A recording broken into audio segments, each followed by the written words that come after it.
Bienvenue sur Swansea, le podcast qui vous fait découvrir des initiatives positives et les projets impactants de notre génération, qu'on ait 18 à 29 ans. Nous sommes partis à la rencontre de nos sources d'inspiration et des vôtres aussi pour leur faire gagner de la visibilité, relayer leurs actions et vous motiver, vous aussi, à vous lancer.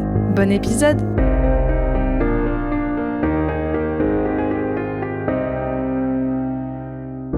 Bonjour Paloma. Bonjour Ilona. Alors on est ravis de t'accueillir au micro de Swansea. Mais je suis ravie aussi. Et aujourd'hui on va discuter ensemble de ton parcours dans l'artisanat et l'entrepreneuriat. Alors t'as fait une école d'ingénieur, l'école d'ingénieur de Purpan, dans l'agronomie. Et suite à ça, tu te lances directement dans la création d'Alpha Biscuit dont tu vas nous parler aujourd'hui. Donc je vais démarrer directement par une première question. Quel est le métier que tu voulais exercer petite et pourquoi ?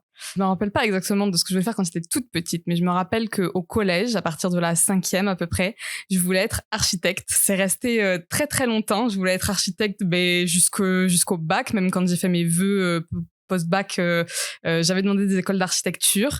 En fait, ce qui me plaisait dans ce métier, c'était vraiment la création, l'imagination, que ce soit des intérieurs, des extérieurs, et vraiment dessiner et ensuite, à la fin, voir le projet terminé. C'est vraiment ce côté-là, moi, qui me fascinait. Et en plus de ça, j'ai appris au moment où j'en ai parlé autour de moi que mon grand-père maternel était architecte, donc forcément, ça a un peu renforcé mon envie sur ce métier.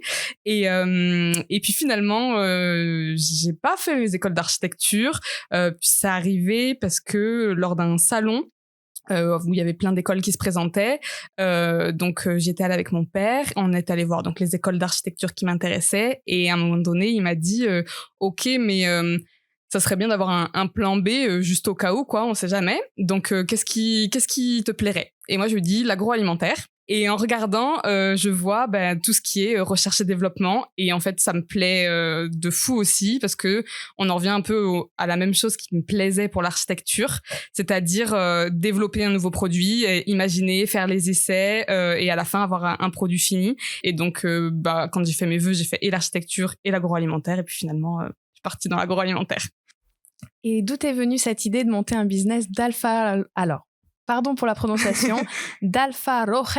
Alfajores. Ouais. On va les appeler les alphas. Très bien. Pour la suite, si ça te dérange pas. Ça me dérange pas du tout. Donc, d'où est venue cette idée de monter un business d'alpha ? Du côté de ma mère, j'ai des origines péruviennes, puisque mes deux grands-parents sont péruviens et sont arrivés en France quand ils étaient adultes, déjà mariés. Et donc, moi, c'est vraiment une recette d'enfance que ma mère surtout faisait, principalement pour les anniversaires, un peu les fêtes de fin d'année. Et en fait, à force, l'avantage de le faire pour les anniversaires, c'est que il y avait toujours des invités et que on avait souvent beaucoup de retours très positifs dessus. Mais ça, quand j'étais petite, je m'en rendais pas forcément compte. Et ma mère n'a jamais voulu donner la recette. Même plus on grandissait, plus les enfants ils étaient grands, les parents des enfants aussi en entendaient parler, ils goûtaient, ils aimaient aussi. Et ma mère n'a jamais voulu donner la recette, donc c'était un peu côté recette secrète. Et puis en faisant mes études dans l'alimentaire, je sais plus, comme ça, de façon pas forcément très sérieuse, ma mère disait on va lancer un salon de thé et on va vendre les alfajores là-bas. En plus, dans notre village, c'est sûr qu'on a de la clientèle parce que tout le monde nous en demande et que les gens sont prêts à les acheter. Et puis moi, comme j'étais dans mes études dedans, je me suis dit mais ouais, il y a quelque chose à faire, quoi. Et donc comme ça, j'ai commencé à les faire goûter un petit peu autour de moi pendant les études. Je devais être 3e année, quelque chose comme ça. Et puis j'avais toujours des bons retours, et du coup, les gens qui instinctivement disaient « Oh, c'est quoi la recette ?» Et moi, je disais « la recette, je la garde parce que vu que ça vous plaît, vu que j'ai des bons retours, potentiellement un jour, je vais peut-être vraiment concrétiser ce que ma mère disait, je vais peut-être vraiment lancer et le faire découvrir, parce que finalement, je me rendais pas forcément compte que c'était aussi rare, on va dire, en France. Parce que moi, je les avais toujours eu en étant petite, je me suis jamais posé la question en étant petite, quoi. Et du coup, en prenant conscience de ça, je regarde, je me dis « Mais c'est vrai que l'offre en France est vraiment pas très développé, et c'est dommage parce que pour le coup c'est très très bon et ça mérite d'être connu. » Et puis finalement pareil, la culture d'Amérique latine, du coup encore plus pour moi péruvienne, elle est pas forcément très connue et très développée en France, et c'est dommage parce que c'est une des meilleures gastronomies au monde. Il y a des choses à faire découvrir, et donc c'est comme ça que l'idée est venue, quoi, de la recette de ma grand-mère finalement. Et qu'est-ce qui représente ces alphas pour toi? Qu'est-ce que tu essaies de transmettre? C'est un peu ma Madeleine de Proust. C'est quand je les goûte, moi je retombe en enfance. Et ce que j'essaye de transmettre, c'est de l'originalité dans la pâtisserie, du voyage aussi, et le partage de cette culture et de cette recette. Et est-ce qu'il y a une différence du coup entre les alphas péruviens et les tiens? Est-ce que tu as francisé la recette ou pas du tout? Alors pas du tout. Pour le coup, la recette, donc maintenant avec Alpha Biscuit, je propose plusieurs goûts, mais la recette signature, c'est la recette vraiment telle quelle du livre de recettes de ma grand-mère. J'ai vraiment rien changé, au gramme près, c'est la même chose. Et en fait, j'avais pas besoin parce que, comme je t'ai dit, ça plaisait déjà comme ça et c'est suffisamment léger, pas trop lourd, contrairement à pas mal de pâtisseries, d'autres pâtisseries péruviennes, d'autres pâtisseries d'Amérique latine qui ont tendance à être très très sucrées. Là, pour le coup, ça l'est pas trop. Et ça, j'avais pas forcément besoin de changer quoi que ce soit. Et le but, c'était vraiment de faire découvrir cette recette-là telle quelle. Donc non, je l'ai pas du tout francisée, pas du tout changée. La recette, c'est la même à la lettre. Et sans divulguer la recette complète, est-ce que tu peux nous parler des ingrédients qui constituent quand même le biscuit? Oui, bah déjà, expliquer un petit peu à quoi ça ressemble et donner un peu une idée du goût que ça peut avoir.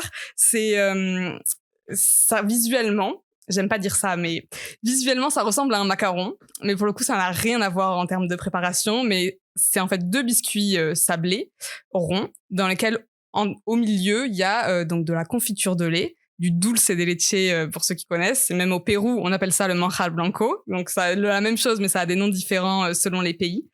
Donc ça a vraiment ce goût de confiture de lait. Et ce qui va changer dans mes parfums, c'est le goût des sablés.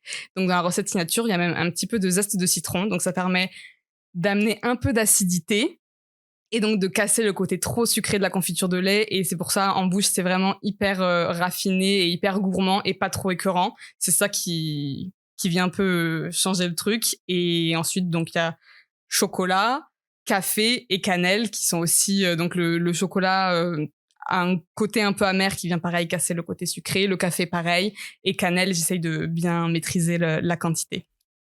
Et parlons de ton aventure entrepreneuriale maintenant. Tu as démarré l'entrepreneuriat juste après ton diplôme d'ingénieur. Qu'est-ce qui t'a poussé à tenter cette aventure de suite après? Alors, c'était pas prévu comme ça du tout. Donc l'idée, elle germait dans ma tête donc depuis la 3e ou 4e année, je sais plus exactement. Mais dans ma tête, dans mon plan de vie, entre guillemets, je m'étais dit que j'allais d'abord commencer à travailler en entreprise, en recherche et développement, parce que même au cours des 50 pur pain, c'était toujours la même idée, c'était toujours ça qui me plaisait. Et puis le Covid il est venu toquer à la porte de tout le monde. Donc j'ai été diplômée en juin 2020. Donc on venait de sortir du premier confinement, mais on était toujours en plein dans le Covid. Et donc j'avais tellement peur de rien trouver à cause de ce contexte sanitaire que j'ai vraiment cherché tout le temps. J'ai pas fait de pause du tout directement après mon diplôme. En fait, je prenais refus sur refus. Et à un moment donné, j'ai eu un entretien avec un grand groupe de l'agroalimentaire. Et à la fin de l'entretien, le gars m'a dit clairement, écoutez, votre profil est très intéressant, mais nous, avec le contexte actuel, on met pas d'argent dans de l'innovation. On préfère assurer nos arrières en quelque sorte avec des produits qui fonctionnent déjà. Et je pense qu'il m'a dit tout haut ce que tous les autres d'avant n'ont pas forcément dit, mais le pensaient. Et ce que je comprenais tout à fait, parce que maintenant, en ayant l'œil de l'entrepreneur, c'est normal, quoi. À un moment donné, personne ne savait comment ça allait évoluer le Covid, donc c'est sûr que c'était mieux d'assurer ses arrières, quoi, avec des produits qui fonctionnent. Et moi, je me suis dit, c'est trop dommage, j'ai fait 5 ans d'études parce que c'était vraiment ça que je voulais faire et j'ai pas envie de prendre quelque chose par défaut qui me plaira moins à cause de ça. Et je suis sortie donc de ma chambre, j'étais chez mes parents parce que du coup au confinement etc, j'avais pas pris d'appartement parce que de toute façon entre mes études et ce moment-là j'avais pas trouvé de boulot, donc j'étais chez mes parents. Et je suis sortie de ma chambre et j'ai dit encore un refus. Voilà ce que m'a dit le gars de l'entretien. J'en ai marre. Je vais lancer ma boutique d'Alpha Rollers tout de suite. Et mon père il m'a dit ah bah oui. Et j'avais dit ça de façon pas vraiment sérieuse. Et du coup le fait qu'il me dise ça, je me suis un peu ah, ok, d'accord. Il me dit, bah oui, en vrai, renseigne-toi, regarde si t'as le droit de produire dans notre cuisine et tout, et si jamais c'est le cas, t'as pas énormément d'investissement à faire pour commencer, parce que bah le produit, tu l'as, la recette, tu l'as, quoi, c'est juste la production, en gros, qu'il faut que tu vérifies si c'est faisable, et tu peux te lancer. Et je me suis dit, ah ouais, ok, d'accord. Et du coup, j'ai commencé à regarder, j'ai appelé pour savoir si j'avais le droit de faire ça dans ma cuisine, etc., avoir les infos, regarder comment ça pouvait tenir la route, comment est-ce que je pouvais les vendre, parce que ben forcément Covid, c'était de la vente en ligne le plus simple parce que le physique c'était pas possible. Et regarder un peu comment je pouvais faire tenir tout ça debout, quoi. Et c'est parti de là. La première fois que moi j'ai vu passer le lancement de ton business sur les réseaux sociaux, c'était à l'approche de Noël 2020. Oui. Et donc, comment t'as vécu le lancement de ce projet pendant la crise du Covid? Parce que pour le coup, tout le monde arrêtait l'innovation et toi, tu démarrais un nouveau projet. Ouais, exactement. Bah du coup, là, cette histoire où mon père m'a dit bah ouais, vas-y, on était au mois d'octobre. Et donc après la société était officiellement créée sur mon extrait cabis, c'est écrit 1er décembre 2020, mais le site internet était lancé pour le 7 décembre 2020. Donc au moment où je me suis dit bah ouais, vas-y, on y va. Je voyais les fêtes de Noël qui arrivaient et je me suis dit justement, c'est le bon moment, il faut que ça soit prêt pour Noël parce que même si ce sera en comité restreint, parce que forcément il y a plein de gens qui vont faire attention, qui vont pas faire des gros repas de famille comme d'habitude, il y aura quand même quelques repas de famille et c'est le moment où on peut faire fonctionner le bouche à oreille, quoi. Et le bouche à oreille, c'est vraiment quelque chose d'hyper puissant, c'est un peu la meilleure des communications selon moi, et je me suis dit il faut que ce soit prêt pour Noël. Et donc à partir de là, je me suis un peu dépêchée, et c'est sûr que c'était pas évident parce que quand j'y pensais pendant mes études, j'avais plein d'idées de comment ça pouvait se passer, qui n'étaient plus faisables dans l'immédiat tant qu'il y avait le Covid. Donc, j'avais vu quand même pas mal d'études, et même sans forcément voir d'études, voir ce qui se passait autour de moi sur acheter en ligne, parce que bah du coup, ce que tout le monde faisait, ce qui aurait été moins envisageable, ne serait-ce qu'un an avant, acheter des biscuits sur Internet, c'était pas forcément le truc le plus courant. Mais là, avec le Covid, c'était beaucoup plus, ça faisait beaucoup plus de sens. Et donc je me suis dit, vu que à côté à titre personnel, j'avais déjà un blog de cuisine, du coup faire un visuel de site internet, il y a plein d'outils maintenant qui permettent de le faire, qui tenaient à peu près la route pour avoir quelque chose d'à peu près stable dans les 2 mois, ça semblait faisable. Et du coup, vendre sur internet, c'était cohérent avec la période. Donc je me suis dit, bon, on commence comme ça et puis on verra comment ça évolue, quoi. Et là, tu nous as dit tout à l'heure que tu avais commencé à avoir une idée qui germait en 3e année d'école d'ingénieur. Est-ce que tu peux nous parler du temps qu'il t'a fallu entre le moment où tu as eu l'idée et la commercialisation? Quelles sont les étapes qui ont permis de concrétiser ton projet? Alors, l'idée, elle a commencé donc en 3e année, mais pour moi, c'était... Dans ma tête, ça allait vraiment pas se concrétiser si rapidement. Donc, j'y pensais, mais un peu comme une idée lointaine que j'essayais pas forcément de rendre possible à ce moment-là.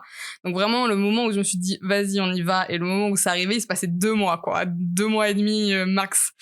Et donc, ce qui s'est passé, déjà, je me suis renseignée avant de faire toutes les démarches administratives. Donc, j'ai appelé la DDPP. Je leur ai expliqué mon projet, donc les ingrédients qu'il y aurait dans mes produits, etc. Parce que forcément, selon les ingrédients qu'il y a dedans, c'est pas les mêmes autorisations, etc. Donc, je leur ai tout expliqué, je leur ai dit voilà, j'ai envie de me lancer pour pas avoir énormément d'investissement au début, j'ai envie de commencer dans la cuisine de mes parents, c'est faisable, oui, non. Ils m'ont dit oui, mais du coup ils m'ont donné toutes les conditions qu'il fallait remplir, quoi. Donc après je me suis arrangée pour que ça rentre dans ces conditions-là, que ça fonctionne, parce que c'est quand même de l'alimentaire, donc on rigole pas du tout avec ça. Et après, ça a été aller à la chambre des métiers de l'artisanat, pareil, expliquer mon projet, voir quels étaient les statuts les plus cohérents pour mon projet, les droits auxquels je pouvais avoir accès, etc. Donc j'ai déposé mon dossier pour que l'entreprise soit créée. Donc ça, il a fallu attendre un certain temps. En attendant, je me suis renseignée sur le site internet pour avoir toute la partie e-commerce que pour le coup je connaissais pas du tout parce que comme je t'ai dit avant, j'avais un blog mais il y a pas de vente sur un blog, donc forcément c'est beaucoup plus simple. Donc qu'est-ce que j'utilise pour créer mon site. Ensuite tout ce qui est approvisionnement, donc je m'approvisionne chez qui, les prix, parce que bah forcément quand il faut le revendre, j'achète, mais à quel prix ça va sortir, je vais le revendre, etc. Trouver le nom de la marque déjà. Trouver le nom de la marque, c'était pas si évident que ça. Donc déposer après la marque à l'INPI, vérifier déjà en amont que la marque n'était pas forcément prise, etc. Je pense que le truc qui m'a pris le plus de temps, contre toute attente, et qui était vraiment le plus compliqué à trouver, ça a été les emballages, parce que bah forcément j'ai une taille de biscuit qui était plus ou moins variable, parce que bon c'est des ronds, donc ça reste facile à changer en taille, mais du coup trouver les emballages, savoir combien je pouvais en mettre pour savoir quel produit, quel coffret je mettais sur le site, etc. Et trouver des emballages qui ne soient pas en plastique, parce que ça c'était vraiment le truc que je voulais pas du tout. Et toujours aujourd'hui c'est le cas, mais les emballages sont en carton. C'est des boîtes, des jolies boîtes en carton dans lesquelles il y a du papier alimentaire. Et plein de fois, ça m'arrivait que des gens me disent ah, ça se garde pas très longtemps, surtout les professionnels, ça se garde pas très longtemps. Et la solution pour les faire se garder plus longtemps, forcément, c'est de les mettre en sachet. Sauf que je refuse. Je me suis toujours dit, je ne veux pas de plastique dans mon produit. Si je fais une entreprise alimentaire, j'ai pas forcément envie de rentrer dans ce processus, même s'il y a des alternatives. Je préfère trouver un autre moyen et d'autres clients plutôt que de changer cet emballage. Et on est déjà pas mal. Donc l'administratif, la marque, l'INPI, l'approvisionnement, l'emballage, le site internet. Et on commençait à avoir quelque chose qui tenait à peu près la route. Et après, bah, la communication. Donc pour aller au plus rapide et ce que je connaissais, on va dire, le mieux, c'était les réseaux sociaux. Donc j'ai commencé Facebook et Instagram directement et en parler autour de moi. Et au sujet de la fabrication, alors comment ça se passe? T'as démarré chez toi et est-ce qu'ensuite t'es passé en atelier? Raconte-nous un peu comment ça marche. Alors, du coup, ouais, j'ai commencé chez moi. Là, je suis en train de commencer petit à petit à produire ailleurs, donc dans des espaces de coworking culinaire. Donc, c'est des cuisines professionnelles qui sont toutes équipées. Et donc, toutes les personnes qui sont inscrites vont dire ben moi, il me faudrait une place tel jour de telle heure à telle heure, et ensuite les personnes font le planning, on a accès, etc. Donc ça, je commence à le faire petit à petit parce que ben forcément ça modifie toute mon organisation, parce que l'avantage d'être chez moi, c'est que je peux lancer une production un peu quand je veux. Du coup là-bas, ça demande une organisation différente, ça demande de rassembler les commandes, etc., etc. Donc c'est en cours, je suis de plus en plus à produire là-bas, ou louer pareil des cuisines professionnelles, des gens qui n'utilisent pas leur cuisine tout le temps finalement et qui du coup vont la louer. Combien tu peux préparer de gâteaux en une journée, par exemple, chez toi? Et combien tu peux préparer de gâteaux quand tu loues un coworking culinaire en atelier ou dans une cuisine plus grande? Alors, chez moi, je fais jusqu'à 500 biscuits. 500 biscuits jour, ça c'est vraiment des grosses journées. Et quand je suis en coworking culinaire, ça dépend du matériel qu'ils ont. Disons que moi, actuellement, ce qui me fait gagner du temps, c'est avoir accès à un laminoir. Et là, grâce à un laminoir, je peux faire entre 1,5 et 2 fois plus par jour, parce que du coup, le temps d'étaler la pâte est beaucoup plus court, et c'est ça en fait qui me prend énormément de temps, parce que le temps de cuisson, il est pas compressible, et le temps de faire les pâtes, que ce soit dans ça reste à peu près le même.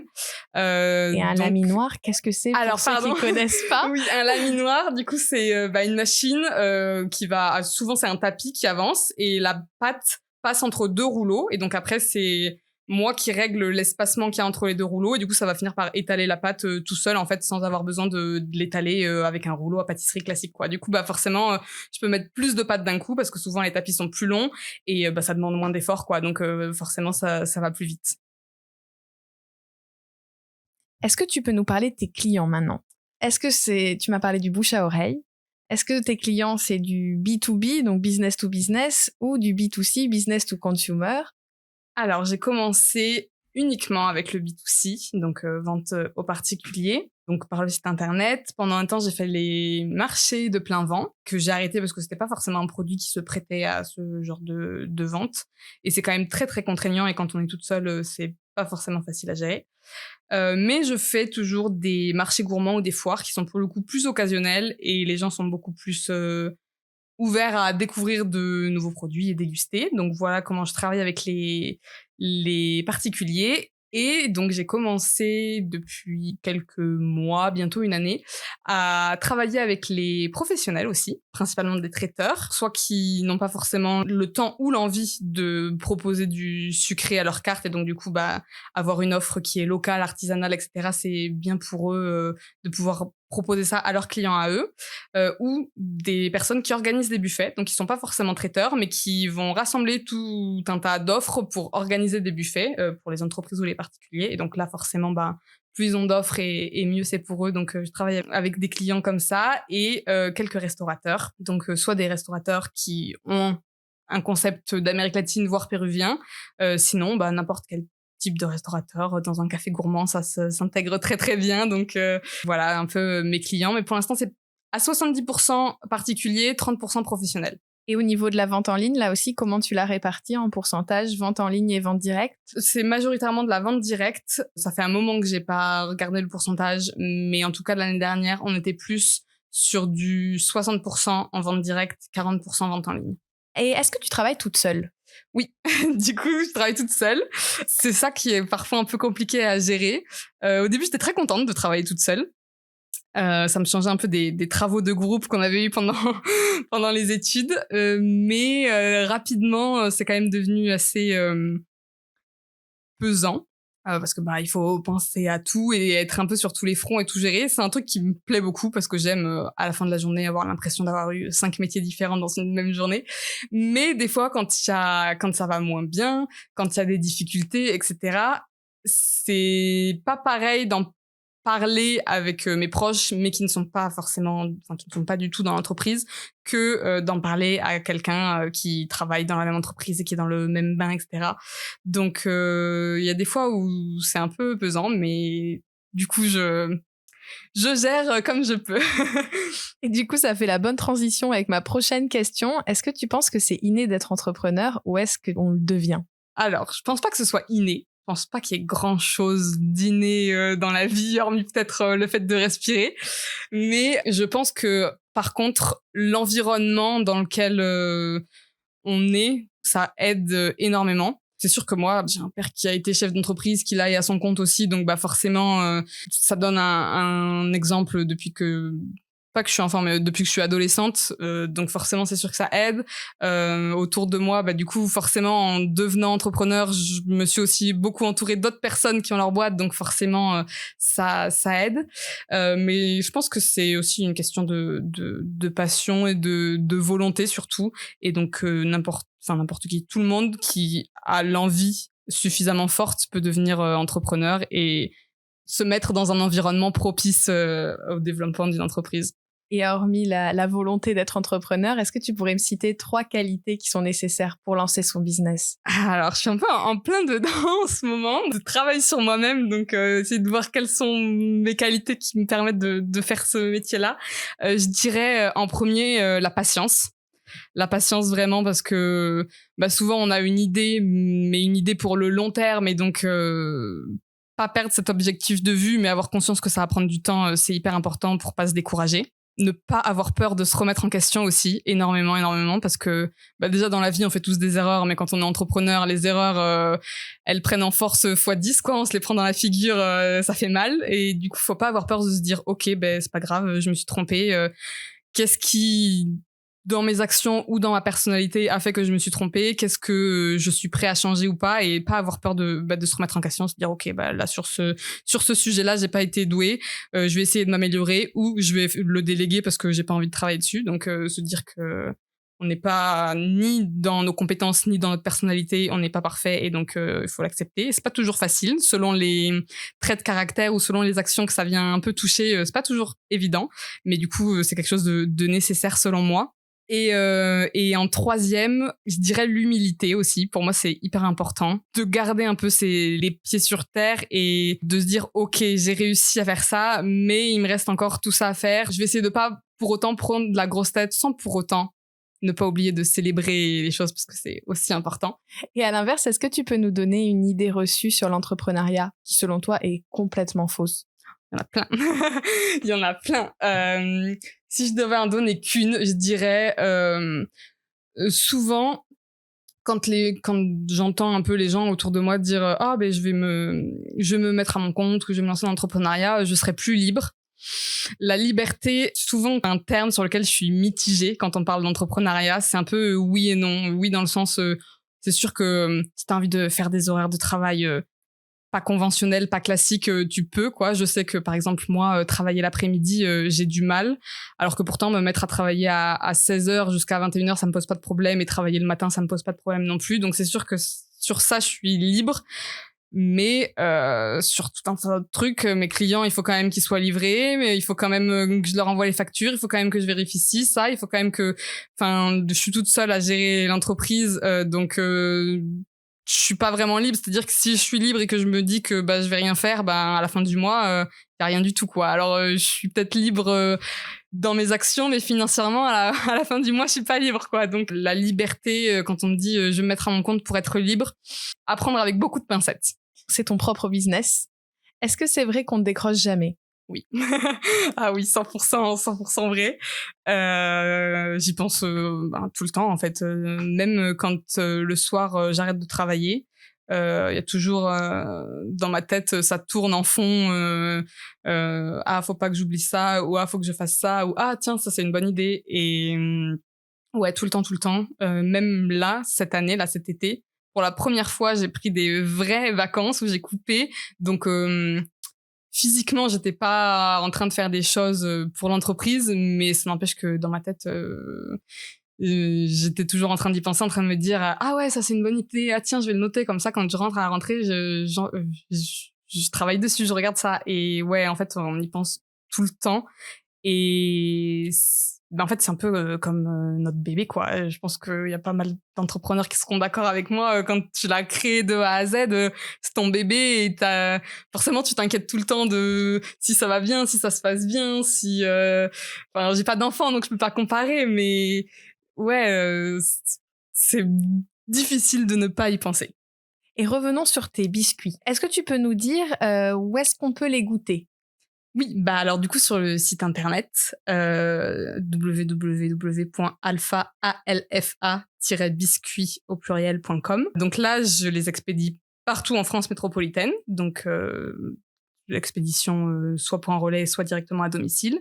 Sinon sur Toulouse, suivre régulièrement sur les réseaux sociaux parce que j'annonce quand je fais des foires, des marchés. Et sinon, il y a des points de click and collect, pareil, sur Toulouse et autour. Donc, toutes les infos sont sur le site internet. Il y a un onglet où nous trouver, où il y a toutes les explications et tous les détails. À Noël 2023, Alpha Biscuit va avoir 3 ans. Oui. C'est joyeux anniversaire à Alpha. Merci. Comment tu envisages la suite? Alors, la suite, ce que du coup... ce que je suis en train d'étudier actuellement, ça serait d'ouvrir une boutique dans Toulouse pour donner une idée, se visualiser un peu à la façon du coup des boutiques de macarons où il y a tout un tas de parfums, etc.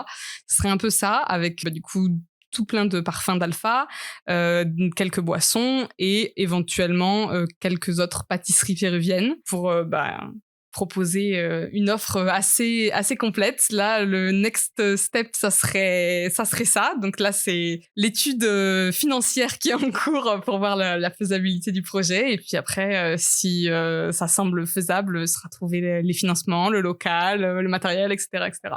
C'est génial. Merci. Ça serait sous quelle forme? C'est sous la forme d'un salon de thé ou plutôt d'un concept store? Alors, ce serait plutôt une façon concept store, pas forcément salon de thé, donc il y aurait possibilité d'acheter des boissons, mais ce serait plutôt vraiment venir acheter les biscuits sur place, quoi. Parce que pour le coup, autant pendant le Covid, acheter des biscuits en ligne, ça marchait plutôt bien. Autant depuis que le Covid est fini, c'est un peu plus compliqué et moins instinctif. Et très souvent, la question qui revient quand je reçois des messages, c'est où est-ce qu'on peut les trouver. Et donc, il y a une demande sur le fait de pouvoir les acheter directement, un peu pas sur un coup de tête, mais presque, quoi. Et puis même venir faire découvrir attirer de nouveaux clients pour qu'ils puissent venir déguster directement, quoi. Et si tout va bien, tu espères pouvoir développer ce nouveau projet J'aimerais bien, si tout se passe bien, d'ici fin 2024. On verra, comme on a toujours des imprévus. Idéalement, ouais, ce serait ça. Et de quoi tu aurais besoin pour développer ton projet? Du coup, forcément, de visibilité et de faire découvrir le produit à plus de personnes et fidéliser un peu plus les clients, je pense aussi. C'est un point sur lequel il faudrait que je travaille un peu plus, ouais. On va passer à une partie qui est plutôt une partie inspiration. Comment est-ce que tu conseillerais quelqu'un qui a notre âge, ou en tout cas entre 18 et 29 ans, et qui souhaiterait lancer son business, mais qui ne sait pas vraiment comment faire? Alors, je lui conseillerais, déjà, au-delà de le conseiller, je pense que je lui demanderais pourquoi. Vraiment creuser au maximum le vrai pourquoi, parce que souvent, quand on demande à quelqu'un pourquoi, parce que ça me plaît, parce que oui, mais pourquoi ça te plaît, et creuser un peu comme ça jusqu'au bout. Et une fois qu'on a un peu trouvé son pourquoi à cette personne, lui dire écris-le, mets-le en fond d'écran de ton ordi, colle-le au-dessus de ton bureau, etc. Et ne l'oublie pas, parce que c'est en fait ce pourquoi-là qui va te driver tout le long de ton chemin entrepreneurial. Et malheureusement, le pourquoi, des fois on a tendance à le perdre un peu de vue, dévier un peu du chemin. Et des fois quand on demande ah oui, et pourquoi tu t'es lancé là-dedans, ah oui, c'est vrai, mince, j'ai un peu oublié le pourquoi. Du coup, je pense que c'est ce que je conseillerais à quelqu'un qui veut se lancer. Et ensuite, s'entourer. C'est hyper important. Et ça, je m'en suis rendu compte d'autant plus en étant toute seule. Et après, en parlant à d'autres entrepreneurs où ils étaient associés, du coup, ils sont plusieurs, ou même ils ont une équipe assez complète. Et je me suis rendu compte que forcément, quand t'es tout seul, c'est plus compliqué. Du coup, d'où l'intérêt de s'entourer d'autres gens autour qui peuvent te conseiller et même te soutenir, parce qu'émotionnellement ça va pas être toujours facile. Il y a des hauts très hauts et des bas très bas. Du coup, ouais, ne pas oublier son pourquoi et s'entourer, ça je pense que ce seraient mes 2 principaux conseils. De qui tu t'entoures, toi? Alors, je m'entoure, ça dépend des problèmes. Je vais pas vers les mêmes personnes selon les problèmes, honnêtement. Mais déjà, ma famille, forcément, c'est très, très, très important. Et c'est aussi plus ou moins eux qui m'ont poussé à me lancer si vite, donc forcément. Mon chéri aussi, beaucoup. C'est vraiment un très, très gros soutien. Et vu qu'il est entrepreneur aussi, c'est plus facile, on va dire, de se comprendre parce que on a forcément des vécus un peu similaires d'un point de vue professionnel, et il est toujours de très très bons conseils, donc très important. Et près d'autres entrepreneurs dans mes réseaux, etc., pouvoir discuter. Et depuis pas très longtemps aussi, une psychologue. Finalement, ça fait beaucoup de bien de pouvoir parler à quelqu'un qui n'est pas du tout dans le milieu de l'entrepreneuriat et qui n'a pas du tout cette approche la même approche, quoi, et qui est pour le coup hyper neutre, parce que on se connaît avant que je commence à la consulter, on se connaissait pas du tout. Donc, avoir un regard extérieur et pouvoir me livrer à quelqu'un, ça fait aussi beaucoup de bien. Et c'est très, très important, je trouve. Je vois vraiment les bienfaits depuis que je vais la voir. Et tiens, ça pourrait être un conseil aussi pour quelqu'un qui veut se lancer, s'entourer aussi pour sa santé mentale, c'est très important. Et alors, si tu devais dîner avec 3 personnes ou personnalités qui sont mortes ou vivantes, et qui est-ce que t'inviterais et pourquoi?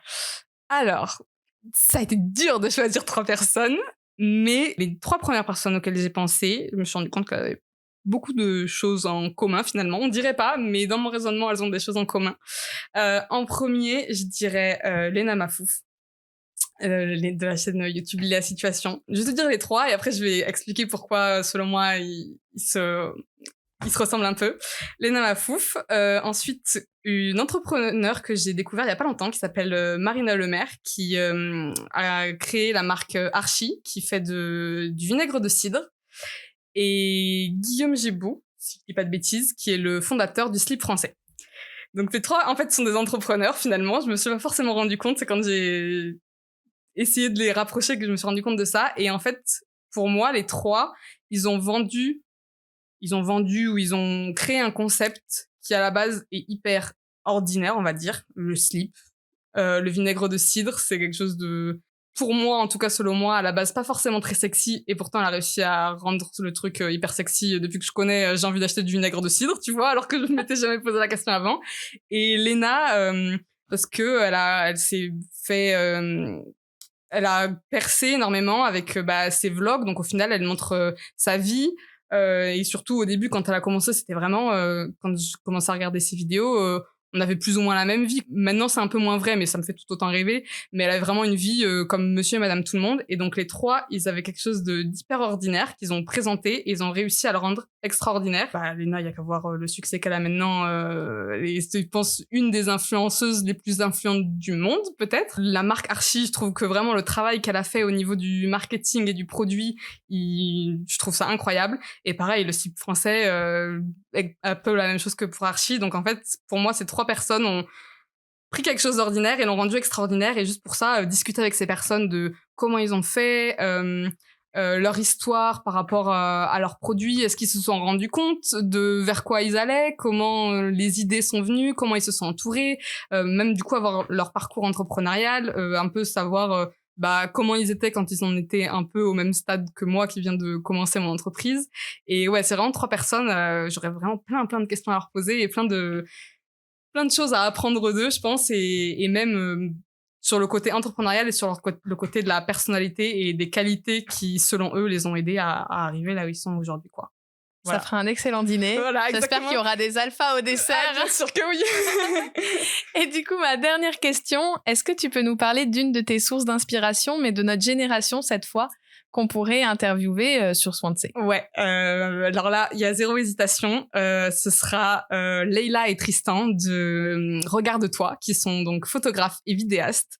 Et je les trouve hyper inspirants parce que à la base, ils n'ont pas du tout une formation dans la photographie ou dans la vidéo. C'est vraiment une passion et ils sont vraiment autodidactes là-dessus. Donc vraiment, juste pour ça, je trouve ça incroyable de se lancer dans quelque chose de manière autodidacte. Il y a beaucoup de choses qu'ils ont vraiment appris sur le tas en se lançant. Et le fait que en fait ils ont tout démarré d'un coup, c'est-à-dire que ils sont partis de chez leurs parents, ils ont pris un appart en même temps qu'ils ont lancé leur boîte, alors que du coup quand tu lances ta boîte t'es pas forcément, tu sais pas comment ça va marcher, tu sais pas si tu vas pouvoir subvenir à tes besoins, etc. Et du coup juste pour ce courage-là d'avoir tout fait, d'apprendre tout seul et tout. En plus, il y a pas très longtemps, ils sont partis de Toulouse pour aller vivre à Paris parce qu'ils se sont dit que ce serait mieux pour leur activité. Vraiment, ils ont pas tout lâché, mais presque pour partir et recommencer ailleurs dans une autre ville. Et ouais, juste pour ça, je pense que c'est hyper inspirant et leur parcours, pour les connaître personnellement en plus, vraiment, ils ont beaucoup de mérite. Merci beaucoup, je suis ravie de t'avoir eu au micro de Swansea. Moi aussi. Et puis je te souhaite plein de réussite et plein de bonheur dans tes futurs projets qu'on va suivre attentivement. Merci beaucoup Ilona. Si vous avez aimé cet épisode, n'hésitez pas à mettre 5 étoiles sur le podcast et à le partager le plus possible à vos amis, à vos proches et à vos propres sources d'inspiration. Retrouvez-nous également sur tous nos réseaux sociaux en tapant swansea.co et sur notre site internet du même nom. Alors, on a besoin de vous, donc à la semaine prochaine, car désormais, c'est à nous de parler.